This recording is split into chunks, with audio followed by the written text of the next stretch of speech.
دوستان نن د پاکستان څلور هغه کلاړیان مشهور ښیم چې کوم پښتو کې خبرې کوي. نو راځئ رومبه راسره دا ویډیو ګوره. فسټ اف آل زموږ سره رضوان چې هغه یو ښه کلاړي دی. راځئ رومبه ویډیو راسره دا وګوره، بیا ورو ورو دا چې مخکې ځو. نو راځئ فسټ نمبر ویډیو د ده شروع کړو. دا ویډیو راسره رومبه وګورئ. देख रहे हैं खैबर पख्तूनख्वा में, उनके लिए कुछ कहना चाहेंगे खास तौर पे? अगर पश्तो में कहूं? हाँ बिल्कुल बिल्कुल जी. खबर टोल आवाम दा زما در باندې ډېر مبارک ځکه چې تاسو دعاګانې وې څنګه چې ټول پلیرانو ته مبارکي راتلل، میسجونه به راتلل چې دعا کې پکې وګټي. همداسې تاسو دعا چې انشاءالله تاسو خپل پاکستان لپاره هم دعا کوئ او د پاکستان ټول پلیرانو نه ایفرټ ساتئ او توقع دې ساتئ چې انشاءالله موږ ورلډ کپ ګټو انشاءالله. بس دا پس نمبر چې کوم رضوانو چې په پښتو خبر کوي. سیکنډ نمبر دی شاهد افریدي چې دی هم یو ښه کلاړي و، پاکستان یو نوم یې جوړ کړی. نو راځئ د ده ویډیو راسره شیر کوو. نو دا رومبه وګورئ. پښتنو دپاره کوټ لا راغلی یم، غرونو باندې خاطره دپاره ډېره زبردست کار به ورېځه ده انشاءالله.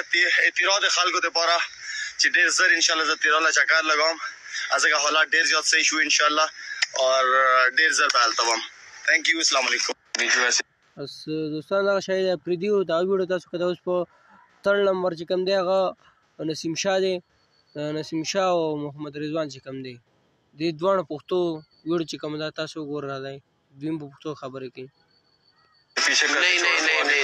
नहीं मेरे मामू लेके आते वही जो जिसमें सेल डलते हैं और वो खुद जो है ना चलती है रिमोट के साथ, वो गाड़ी छोटी सी, तो वो जो चलती है वो मुझे याद है फर्स्ट टाइम मेरे ख्याल से. एक बात बताओ नवाज भाई सुबह नाश्ता किया वो याद नहीं, आप इतना पुराना पूछ रहे हैं. तो सुबह नाश्ता ही नहीं किया.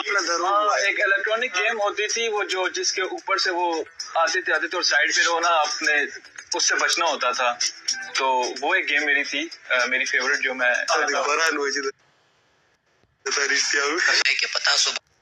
دوستانو دغه کڼ نمبر چې هغه نواز او نسیم شاه دغه ویډیو هم تاسو که د پښتو اوس راځئ په فورت نمبر باندې شاهین افریدي دی. دا راسره وګورئ دې څه وایي. باندې څومره پریشر و په سوشل میډیا او په مین سټریم میډیا باندې ټولو نه ستاسو توقعات زیات وو او تاسو چې کوم انسوینګرز په پیل او دویم اور کې وویشتل، نو دا لږ ایکسپلین کوي. पश्तो उर्दू में दो कि पश्तो में दो. वालेकुम, आपको दूसरे में समझा दूंगा. वालेकुम सलाम और ډیره مهرباني. بالکل اول خورټونه د الله پاک ډیر شکر دی. آی تھنک د پاکستان لپاره ډیر د فخر خبره ده چې لکه مطلب انډیا نه میچ وګټلو، ورلډ کپ کې ته موږ میچ هم نه وګټل.